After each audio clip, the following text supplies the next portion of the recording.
So when we get to the boat, we can either look for that special chisel now, or go exploring for a little while. I'm happy with whatever you want to do.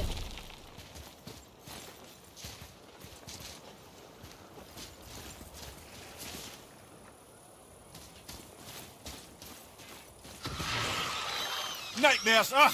What awful taste! Another one down! Almost ready! Behind you! Enemy fire!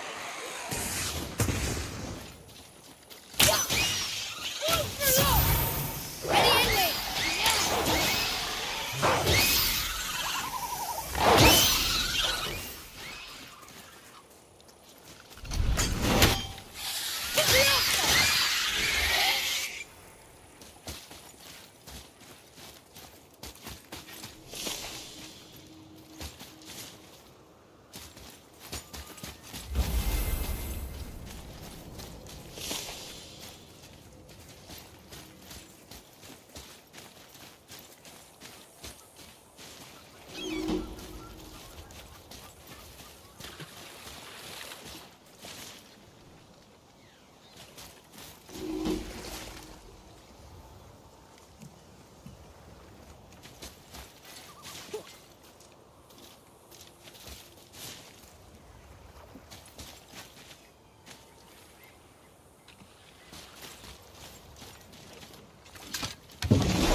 Which way to the Keep chisel? rowing towards the statues of the oarsmen, then thread past between them.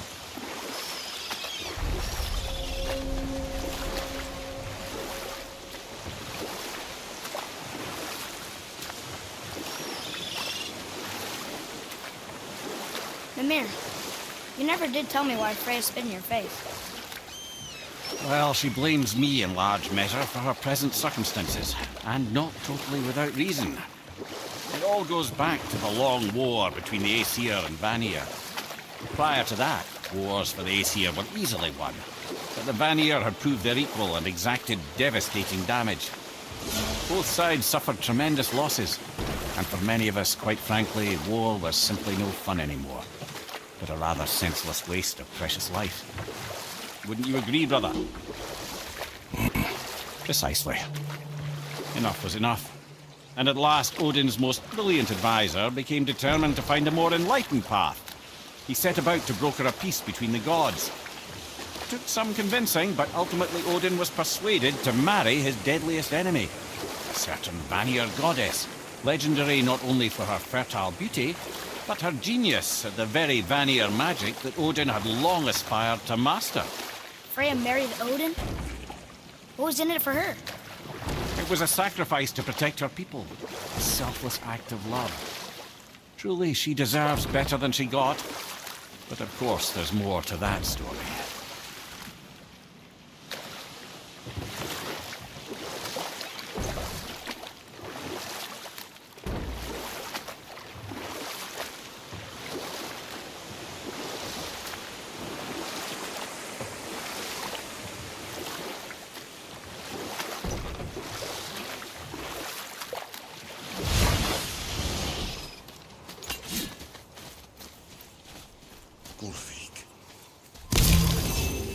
were taken from this realm too early.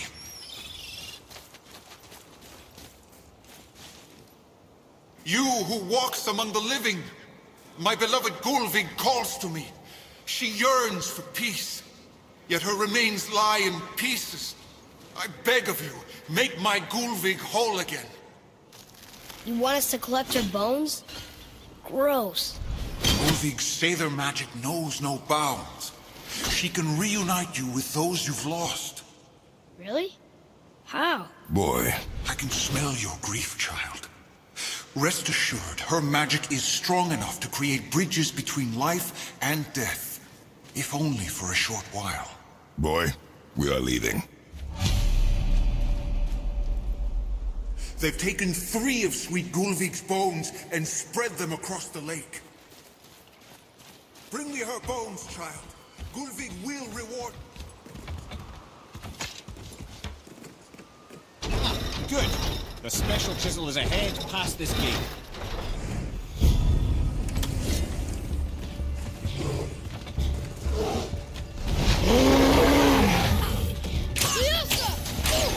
Need more time!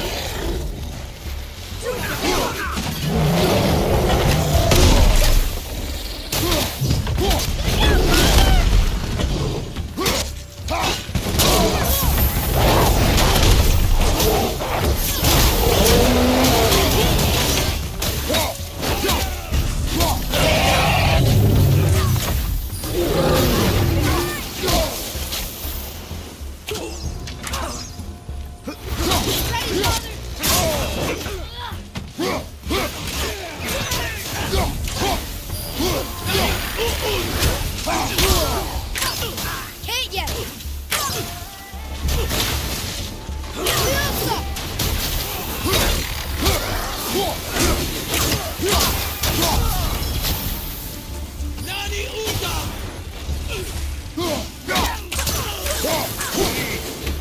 My fair Gulvig. This realm suffered without her spirit. Father, maybe we should look for those bones. Why? Didn't you hear him? We could talk to Mom again. If we keep an eye out Look while if you wish, boy. I will not be distracted by this fool's errand.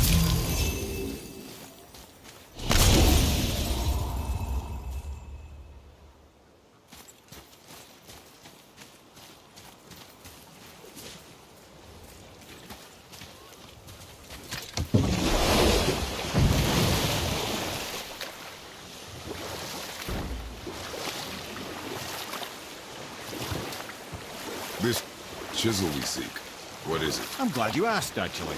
I have just the story for you. There was a giant once named Thamu. A very giant, who, despite his mountainous size, was without question the greatest stonemason this world had ever seen. Proud Thamur hoped to one day pass his vast knowledge on to his son.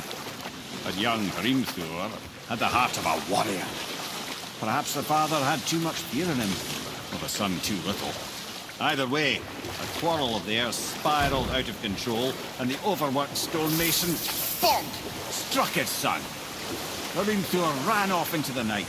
Feeling shame and regret, Thamur chased after his son, but in his emotional state soon found himself wandering Midgard, lost and alone. Sadly, he caught the eye of the one person he didn't want to meet alone that night, so far from home. Thor. And what happened next? You'll see.